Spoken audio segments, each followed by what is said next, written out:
Hello বন্ধুরা, এই দেখো বিয়ে বাড়িতে গেছিলাম, একটা দাদার বিয়ে ছিল। কত মাটন কেটেছে, এই দেখো কত বড় মাছ, মাছের সাইজগুলো দেখছো, কত বড় বড় মাছ। তাহলে পিসগুলো কত বড় বড় হবে সেটা ভাবো। এই দেখো মাটন, মাটনও কাটছে, দেখো কাকুরা মাটন কাটছে, কি সুন্দর পিস করছে। দেখো সব দেখো জাঙ্গের পিসগুলো। আরও দেখাচ্ছি, দেখো এই দেখো, দেখো আরও ঝুলছে, মানে আরও স্কিনগুলো সব নামাচ্ছে, কত সুন্দর করে কাটছে দেখো। দেখেছো, এসবে এদের অভ্যাস আছে কাটাকুটি, সে তার জন্য তো কাটতে পারছে বলো। আমাদের কি এসবে হবে? আমাদের তো হবে না, আমার তো আর হবেই না, কারণ আমি বেশিটা পছন্দ করি না মাটন খেতে। তো মাঝে সাঝে একটু আধটু খাই।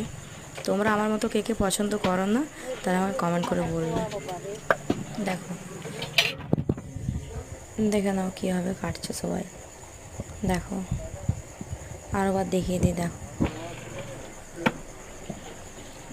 কীভাবে পিসেস করছে।